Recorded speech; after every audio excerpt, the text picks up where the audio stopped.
চট্টগ্রামে কনফিডেন্স লবণ কারখানায় আগুনের ঘটনায় ১০ জন দগ্ধ হয়েছেন। এ বিষয়ে বিস্তারিত জানাতে চট্টগ্রাম মেডিকেল কলেজ হাসপাতাল থেকে আমাদের সঙ্গে যুক্ত হচ্ছেন হাজেরা শিউলি। শিউলি, এখন সেখানে কি অবস্থা? আগুনে কেমন ক্ষয়ক্ষতি হয়েছে? গুরুতর কতজন দগ্ধ হয়েছে? তাদের কি শারীরিক অবস্থা? একটু বিস্তারিতভাবে সার্বিক পরিস্থিতিটা জানাবেন।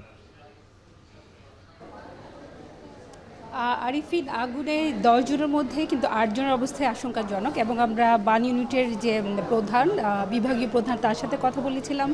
তিনি জানিয়েছেন যে মোটামুটি ২ জনের প্রায় ৯৫% শরীরে পুড়ে গেছে এবং বাকিদের মধ্যে ৪০, ৫০, ৫৫, ৬০% এবং ৮ জনের অবস্থাই খুবই খারাপ এবং তাদেরকে জরুরিভাবে আইসিইউতে বা নিবিড় পরিচর্যা কেন্দ্রে নেওয়া দরকার। এবং এক্ষেত্রে তারা বলছেন যে তারা চেষ্টা করছেন যেন অন্তত পক্ষে ৩-৪ জনকে আইসিইউতে নেওয়া যায়।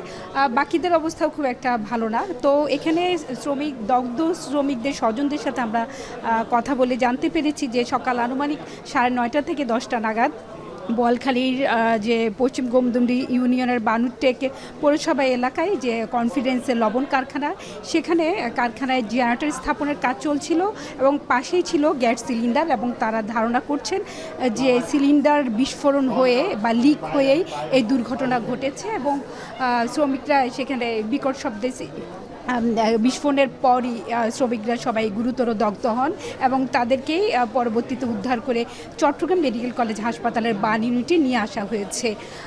তো যেহেতু এখানে আইসিইউর কিছুটা সংকট রয়েছে এবং তারা সংকট রয়েছে, তাই তাৎক্ষণিকভাবে তাদেরকে আইসিইউতে স্থানান্তর করা যাচ্ছে না। তবে চিকিৎসকরা বলছেন তারা সর্বোচ্চ চেষ্টা করছেন।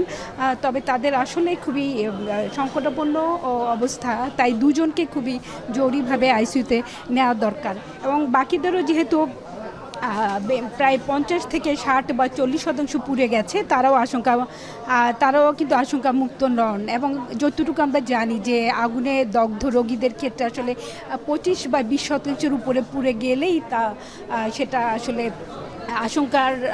আশঙ্কাজনক অবস্থায় চলে যায় এবং আসলে কী কারণে কিভাবে দুর্ঘটনাটি ঘটেছে সেটা বিস্তারিত জানা যায়নি। যতটুকু আমরা জানতে পেরেছি যে ওই জেনারেটর স্থাপনের কাজ করার সময় বয়লার বা সিলিন্ডারের বিস্ফোরণে এই দুর্ঘটনা ঘটেছে এবং ক্ষয়ক্ষতির বিষয়টি আসলে আমরা জানতে পারিনি। তো এই ছিল আমার কাছে এখনকার মতো বোয়ালখালীতে যে লবণ কারখানায় অগ্নিদগ্ধ শ্রমিকদের সবশেষ খবর।